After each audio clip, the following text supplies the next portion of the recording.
Here we go. I'm gonna give you my first impressions of not only of the country of Fiji, but of everything. So let's start with Fiji Airways. This was my first time flying with Fiji Airways. But before I could get to that airline, first from Washington D.C., I had to use Alaska Airlines, which I've used previously. They're cool. And from Washington D.C., I went to LA, to LAX, to fly out of there, out of Fiji Airways. Now with LAX, they're doing some construction with some of the terminals, so it was kind of like a obstacle course once I got to LAX. A lot of walking, but when I finally arrived there, went through all the obstacles, and I finally boarded Fiji Airways, it was a different experience than some airlines I've used in the past. I don't have anything bad to say about Fiji Airways. Matter of fact, once you board Fiji Airways, this is when the hospitality starts. So just imagine once you actually land and enter the country, it's even more. But yes, the hospitality starts from boarding Fiji Airways. You'll be greeted with bula, which means hello. And from there, the experience is on the up and up. From the service of the people, from your meals, the entertainment that the airline offers, which is, your basic entertainment of whatever new movie is out at that time, along with, a mixture of old classic movies, TV shows, music, all the entertainment that you normally would see on an airline. It's not one of those type of airlines you see strange things happen.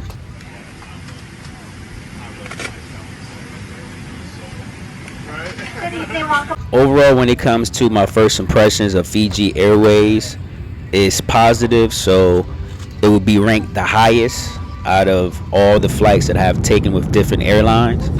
And it's mainly because of the hospitality, of the service. Just overall, it's everything is great. Unlike some airways I have taken in the past, I've talked about those two before, Ethiopian Airlines and Qatar.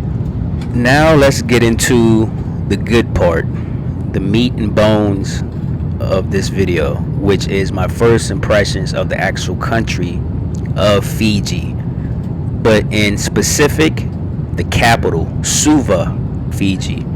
Now, once you arrive here, if you're not going to Nadi, which is the place you will land at, then you will have to take another flight from Nadi Airport to the capital, which is the place I visited, which is Suva.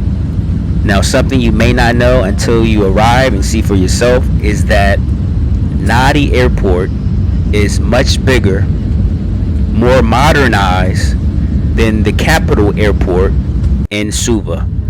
Why? I still do not know.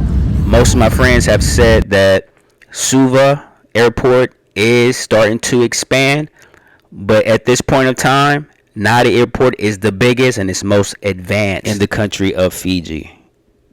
So depending on your final destination to whatever city you're choosing to come here in Fiji, you're going to land at the international airport, which is in the city of Nadi. And from there, you're going to take another flight to whatever your final destination is, if it is not Nadi, the city of Nadi.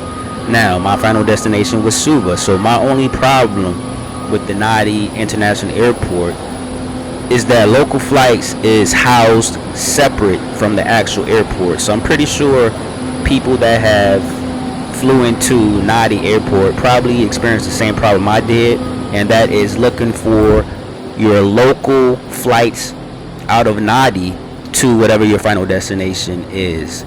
So with me, like I said, I went to the main terminal, the airport where all the flights were, I assume, were leaving out of, which they were, but they were international flights. So I had to look for local flights out of Nadi.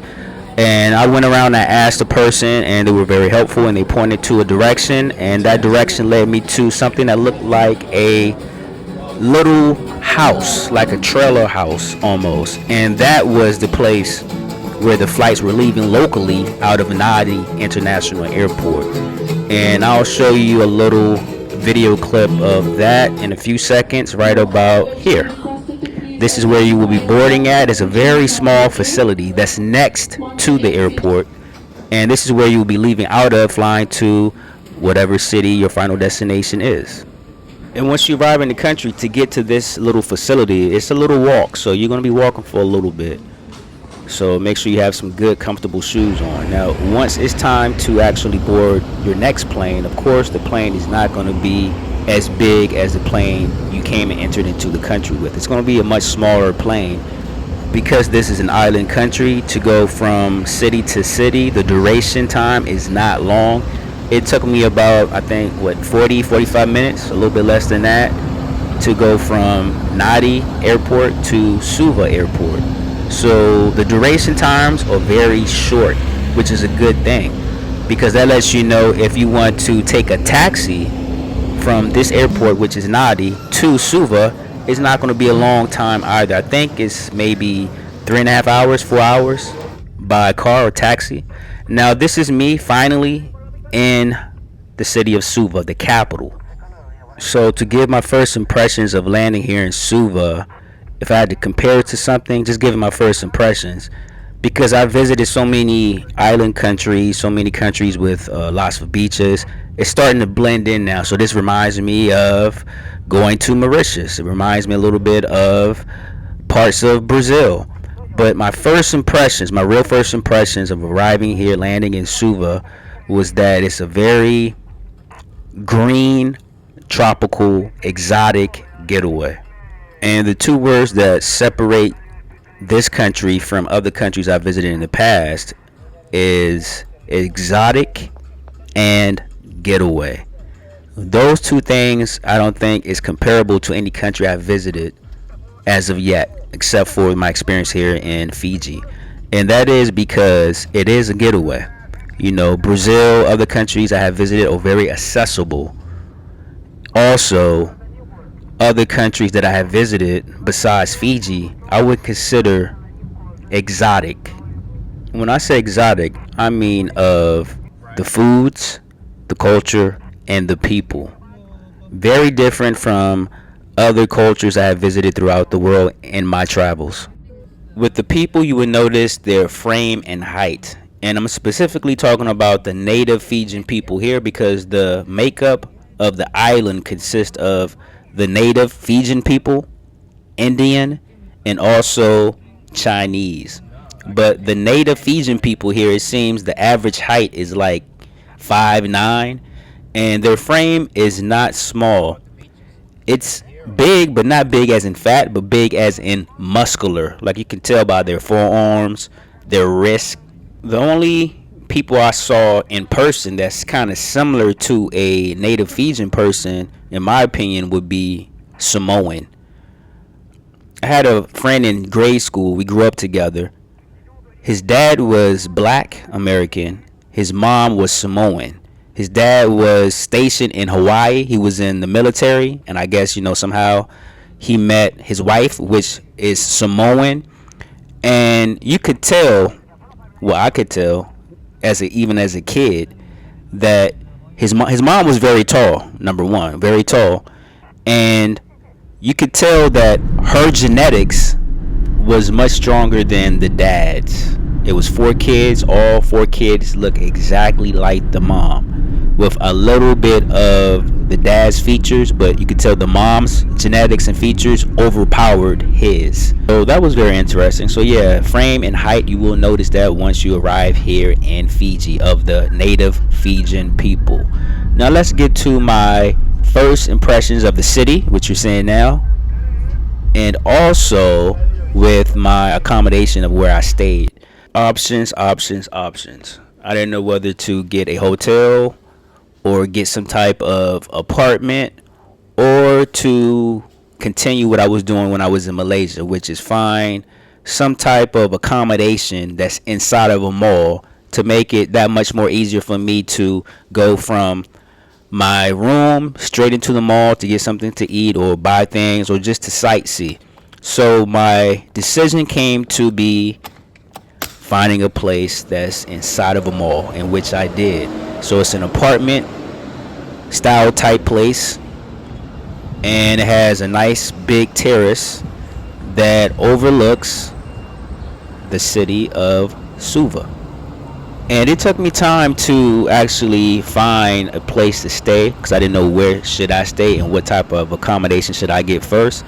At first, I was going to stay at the Holiday Inn in Suva because the pictures looked nice. There was a pool, and plus there was, a restaurant on the premise, so you can't beat that. But when I looked at the surrounding areas, to me, it seemed like I would have been like nowhere convenient to other places, kind of like in the middle of nowhere. So I'm glad I did not choose the Holiday Inn because I ended up going to the Holiday Inn to get something to eat, and the location is not as great as this location. Here at this location, I'm by the biggest market in the country of Fiji, right here in Suva, and I could walk there. So if you do choose to come to the capital of Suva, all you would have to do is just Google market in Suva, and around the market or the biggest market in Suva, you can see all the accommodations on the map, all the hotels, all the apartments. And if I was you, I would just choose places around the market, unless you have some type of point system with Holiday Inn and you wanted to experience that here in the country of Fiji. And when I actually got a chance to visit the Holiday Inn, me and my friend, to get something to eat, it's not a bad hotel. Actually, it's probably one of the best hotels here in Suva. But again, it all depends on what type of traveler you are. Do you want to be accommodated to, or you like myself, you don't really care, so you rather have a place that you can actually cook your meals? So it depends on you. So overall, my first impressions of my accommodation here in Suva is that I wasn't surprised because I could tell by the hospitality just entering the country that everything was going to be okay, in which it was. So I made a good choice. Have a little terrace right here, balcony. It's very big. Nice little room set up. And also the convenience of just walking from my room, taking the elevator downstairs inside the mall to get something to eat. Just with me, you cannot beat that convenience. So that's the type of traveler I am. It's all about convenience. Even if I have to pay a little bit more just to get that convenience, I'd rather do that than to get something that I kind of don't like, because that situation could put you in a bad mood and make you dislike your trip and the country. Now, see right here, this is the mall. It's not a huge mall, but at least there's food options there. And like I said, if you want to buy some groceries, you can come back to your place and you can cook for yourself. So again, the conveniency and just having the option, if you choose to make your own breakfast, and for lunch and dinner you go out and you buy your lunch and dinner. And speaking of dinner, when I arrived here in Suva, I arrived here during the day, so I had breakfast, I got my lunch in the mall, and after that I decided to take a nap because I was just so tired from all the traveling. And my friend, we decided to meet at night for dinner. So let's talk about my first impressions of a local. So when we first met, we started talking about cultural diversity and the difference between the diversity here in Fiji. Also, we talked about me coming and seeing her village. And that's something I noticed. The locals here are very welcoming, and also they're eager to share their culture with visitors. Also, something you would notice here is the skin color. There's different shades of brown of the native Fijians here. Also, with my Indian friend who also is Fijian, you also notice there's a lot of descendants from southern India. You will notice some native Fijian hair resembles African hair with the afro, and some desire to relax their hair.